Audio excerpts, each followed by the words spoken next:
अस्सलाम वालेकुम दोस्तों, आप देख रहे हैं स्किल। मैं हूं मज़हर इकबाल। दोस्तों, बहुत बार पूछा गया कि ट्रांसफार्मर की करंट किस तरह मालूम करें कि ये ट्रांसफार्मर जो हम इस्तेमाल कर रहे हैं, ये करने जा रहे हैं, ये कितने एम्पेयर्स का है।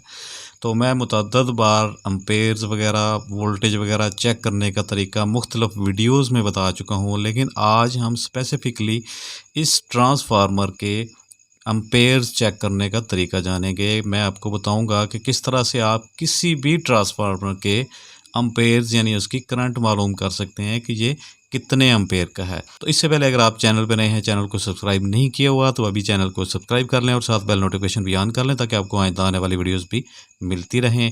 और वीडियो को भी लाइक करना ना भूलिएगा। तो फ्रेंड्स, जैसा कि आप देख रहे हैं कि ये एक सेंटर टेप ट्रांसफार्मर है, यानी कि इसकी आउटपुट वाली यानी 12 वोल्ट वाली साइड पे 3 पॉइंट्स हैं। तो दो जो साइडों वाले पॉइंट हैं, इसके ऊपर डायोड्स लगे हुए हैं। सेंटर वाला पॉइंट हमने कॉमन किया हुआ है नेगेटिव के लिए, और डायोड के जो कैथोड जहाँ पे मिल रहे हैं वहाँ पे हमने कैपेसिटर की पॉजिटिव लगाई हुई है, और नेगेटिव जो है हमारी वो नेगेटिव आउटपुट के लिए सेंटर वाले पॉइंट के ऊपर है। यानी कि 12 वोल्ट इस ग्रीन वायर के एक साइड पे और 12 एक साइड पे। तो डायोड्स को आगे से कंबाइन करके एक ही यानी कि वो पॉइंट बना दिया गया 12 वोल्ट का, और सेंटर वाला कॉमन नेगेटिव बना दिया गया। तो इस तरह आपने सबसे पहले ट्रांसफार्मर की आउटपुट डीसी लेनी होती है। डीसी पे आप इसकी करंट को पैमाइश कर सकते हैं।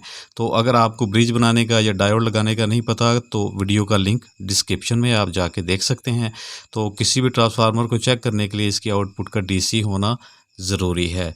उसके बाद जी, आपकी जो दूसरी साइड है ट्रांसफार्मर की, जहाँ पे 2 पॉइंट्स होते हैं, तो वो एसी के लिए होते हैं। आपको पता ही है कि एसी इनपुट और डीसी आउटपुट लेने के लिए दोनों साइडों पे जो वायर्स लगी हुई हैं, यहाँ पे हमने 2 कलर्स की आउटपुट पे वायर लगाई हुई, रेड और जो है ये ग्रीन, और इसके जो पिन्स लगी हुई हैं वो ब्लैक और रेड हैं। तो इस साइड पे एसी की सॉकेट लगी हुई है, तो हमने सिंपली इसको एसी सॉकेट में लगाना होता है। तो यहाँ पे आप देख रहे हैं कि इसके अंदर करंट आ चुका है, हमने इसको बिजली के बोर्ड में लगा दिया है।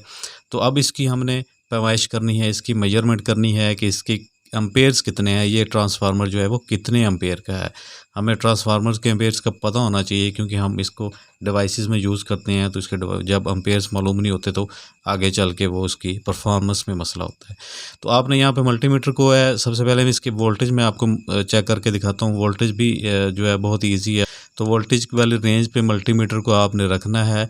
तो वोल्टेज यहाँ से 200 मिली वोल्ट से लेके 600 वोल्ट डीसी तक की पैमाइश यहाँ पे इसके ऊपर दी गई है।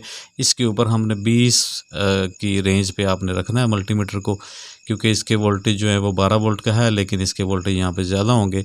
तो आप देख सकते हैं पॉजिटिव को पॉजिटिव और नेगेटिव को नेगेटिव पे लगाया हमने। 18 वोल्ट यहाँ पे ये बता रहा है। ओपन सर्किट वोल्टेज है, यहाँ पे ये यूज़ में इस वक्त नहीं है।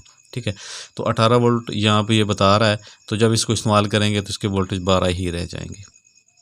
इस तरह आप इसके वोल्टेज सबसे पहले मालूम कर सकते हैं। तो आपने मल्टीमीटर को डायरेक्ट इसके ऊपर लगा दिया, वोल्टेज को जितनी देर भी लगा रहे, यहाँ पे कोई इशू नहीं है।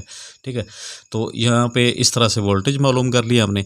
अब हमने इसकी करंट मालूम करनी है, इसके एम्पेयर्स मालूम करने हैं कि ये कितने एम्पेयर का है। तो उसके लिए आपको मल्टीमीटर को एम्पेयर वाली जो सिलेक्शन है उसके ऊपर करना है, इसके सिलेक्टर स्विच को। ठीक है, तो इसको हम कर देंगे 10 पे 10 एम्पेयर पे। ठीक है, तो यहाँ पे आप देख रहे हैं कि मिली एम्पेयर्स भी हैं साथ, लेकिन यहाँ पे 10 एम्पेयर पे हमने करना है कि हमें ट्रांसफार्मर के जो एम्पेयर्स हैं वो ज़्यादा से ज़्यादा रेंज यहाँ पे सिलेक्ट करनी है, और प्राब को निकाल के यहाँ से हम मल्टीमीटर की 10 एम्पेयर्स वाली जो पोर्ट है इसके अंदर लगा देंगे।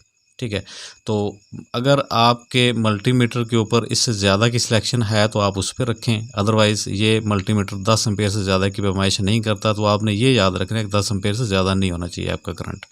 तो यहाँ पे समझ लेते हैं कि एम्पेयर मीटर को यूज़ किस तरह किया जाता है। यहाँ पे आप देख रहे हैं कि एक एम्पेयर मीटर है, ये एसी डीसी कोई भी हो सकता है। सोर्स के मुताबिक जो भी आपका सोर्स है, एसी है या फिर डीसी है, लोड है हमारे पास, सोर्स है और फिर एम्पेयर मीटर है।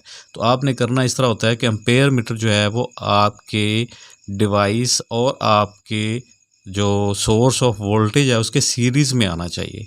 हमेशा से जो वोल्टेज हैं वो एम्पेयर मीटर से क्रॉस करके जाते हैं लोड पे, तो आपके एम्पेयर चेक करते हैं इस तरह से। वोल्ट मीटर को आपने सिंपली, ये वोल्ट मीटर है, इसके ऊपर डायरेक्ट सोर्स के ऊपर लगा देना है। तो ये एसी डीसी सोर्स के मुताबिक ही आप मीटर यूज़ करेंगे, एसी के लिए एसी और डीसी के लिए डीसी।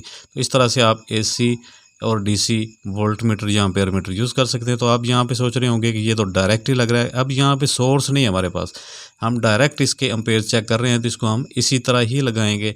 तो इस तरह से जिस तरह हमने वोल्ट मीटर लगाया था, तो यहाँ पे आपने 10 सेकंड से ज़्यादा लगा के नहीं रखना इस पर आपको। तो ये 4 एम्पेयर आपको यहाँ पे बता रहा है। 10 सेकंड से ज़्यादा लगा के इसलिए नहीं रखना क्योंकि इस मल्टीमीटर की जो कैपेसिटी है वो इसके ऊपर मेंशन किया गया है कि 10 सेकंड से ज़्यादा पे आप इसको लगा के एम्पेयर मीटर पे नहीं रखेंगे एम्पेयर्स पे। तो यहाँ पे आप देख रहे हैं 4 एम्पेयर का ये एक ट्रांसफार्मर है। इस तरह से आप किसी भी ट्रांसफार्मर के एम्पेयर्स और इसके वोल्टेज की पैमाइश कर सकते हैं। आप किसी भी ट्रांसफार्मर के एम्पेयर्स इसी तरह से मालूम कर लेंगे। मिलते हैं किसी और टेक्निकल वीडियो के साथ, अपनी दुआ में याद रखिएगा। मज़हर इकबाल को दीजिए इजाज़त। अल्लाह हाफिज़।